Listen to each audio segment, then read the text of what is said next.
Do you have a loved one, or just anybody that you love, feeling serpentine lately? The QAnon this is the fucking latest conspiracy theory that's fucking pathetic. Basically, that's being spread by the QAnon conspiracy people right now. They believe that they think that your COVID-19 vaccine is laced with snake blood to inject you with Satan's DNA. This false claim is the subject of a new documentary by a pathetic repug bounty hunter turned podcast host. It's just as baseless as other vaccine conspiracy theories before it. Remember the one called the 5G hoax? The fraud is going viral on right wing social media. There's a lot of debate whether it's Cobra DNA, whether it's crate snake DNA. This is what Fever Dreams host Will Sumner had said. But this sort of gives you a glimpse at the ideas that are fucking taken off.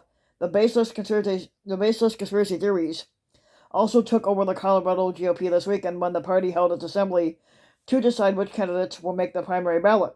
Now, the event's biggest stars, like the Stop the Steal Klan rally, politicians like Tina Peters, a county clerk that's currently facing multiple felony charges for allegedly leaking her county's voting machine's data to conspiracy theorists like Ron Watkins and the crackhead Mike Lindell.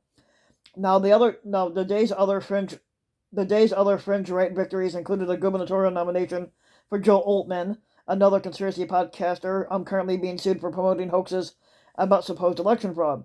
Altman declined the nomination, but if he'd won the GOP primary, he'd be fighting to unseat Democratic Governor Jared Polis. Altman has previously suggested hanging Polis and other politicians. The Colorado GOP is racked with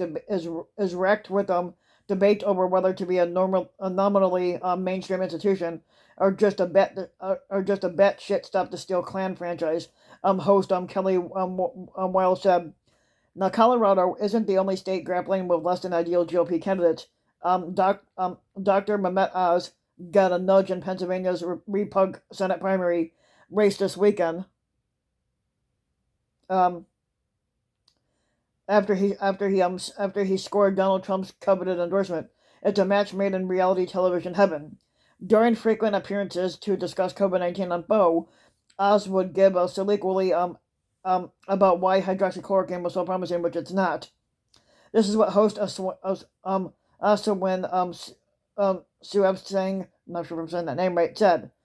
Would it surprise you in doing so that he caught the attention of the then former squatter of the free world, Donald Trump, just by virtue of being on foe? They did some fake reporting on this at the time that he so thoroughly enraptured Trump that Trump would call senior administration officials and public health officials in the Oval Office repeatedly to tell them that you need to get on the phone with Dr. Oz. But it's also unclear. Whether the support will be enough for Oz to win this primary, possibly further endangering Trump's already shaky status as a Republican's failed kingmaker. While the two aging television stars make a play for Pennsylvania, younger repugs are setting their eyes on TikTok. Taylor Lorenz, who's a technology reporter at the Washington Post, and basically they joined in on the discussion on how the video app is competing for Gen Z eyeballs. There's this rising class of political pundits, and they're also what they call overwhelmingly pretty repug leaning. Lorenz says, but sometimes the misinformation is coming from outside the house.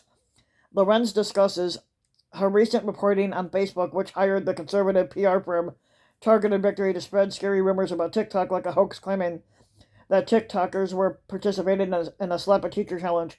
Facebook had actually hired Targeted Victory to amplify rumors like these in the local press. They worked with tons of consulting firms around the country to basically push out stories that were smearing TikTok. Now, finally, after 2 years of feuds over masks on planes, Trump sycophants have found a new way to be obnoxious at the airport.